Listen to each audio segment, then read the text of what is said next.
Welcome to the star TV. Rayadurgam నియోజకవర్గం రాయదుర్గంలో Telugu Desam party ఆఫీసులో ఉదయం రాజ్యాంగ నిర్మాత అగు బలహీన వర్గాల వికాసానికి పాటుపడిన మహానేత డాక్టర్ బిఆర్ అంబేద్కర్ 68వ వర్ధంతి సందర్భంగా ఆయన మహానీయునికి ఘన నివాళులు అర్పించిన ప్రభుత్వ విప్ రాయదుర్గం ఎమ్మెల్యే కాలువ శ్రీనివాసులు. ఈ కార్యక్రమంలో టీడీపీ నాయకులు, ఎస్సీ నాయకులు, కార్యకర్తలు తదితరులు పాల్గొన్నారు. నిర్మాత డాక్టర్ బిఆర్ అంబేద్కర్ గారి వర్ధంతి సందర్భంగా రాయదుర్గం నియోజకవర్గ తెలుగుదేశం పార్టీ పక్షాన ఆయనకు ఈరోజు ఘనంగా నివాళులర్పించాం. ఆయన చూపిన మార్గం సదా అనుసరణీయం, ఆచరణీయం. ఆయన మార్గదర్శనంలో భారతదేశానికి ఒక లిఖిత రాజ్యాంగం రావడం అనేది మనమందరము చేసుకున్నాం. ముఖ్యంగా బడుగు బలహీన వర్గాలు చేసుకున్న అదృష్టంగా మేము భావిస్తూ ఉన్నాం.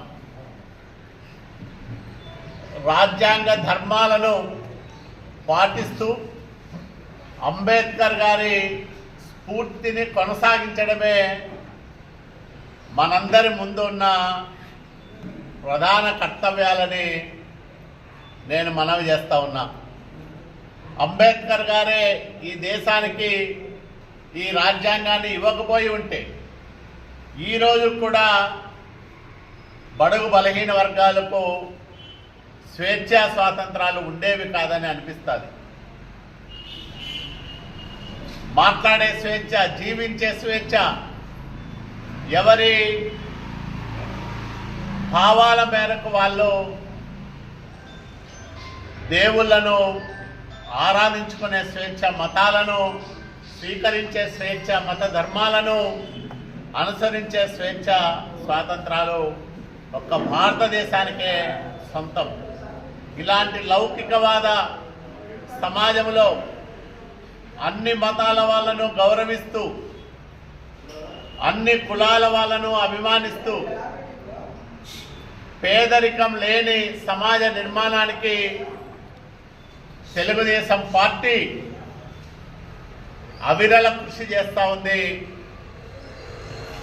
పార్టీ జాతీయ అధ్యక్షులు నారా చంద్రబాబు నాయుడు గారి నాయకత్వంలో, యువ నాయకుడి నారా లోకేష్ గారి ఆధ్వర్యంలో తెలుగుదేశం పార్టీ ఒకవైపు బడుగు బలహీన వర్గాల అభ్యున్నతి కోసం నిరంతరం శ్రమిస్తూనే, మరోవైపు పాలనలో బలహీన వర్గాలకు పెద్దపీట వేస్తూ, ఎప్పుడు గుర్తింపుకు నోచుకొని కులాల నుంచి అనేక మందిని బయటకు తీసుకొచ్చి వాళ్లకు ఒకవైపు రాజ్యాంగ పదవులను ఇస్తూనే, మరోవైపు నామినేటెడ్ పోస్టుల్లో తగిన ప్రాధాన్యం కల్పించడం ఈ ఎన్డీఏ కూటమి ప్రభుత్వానికే సాధ్యమైంది.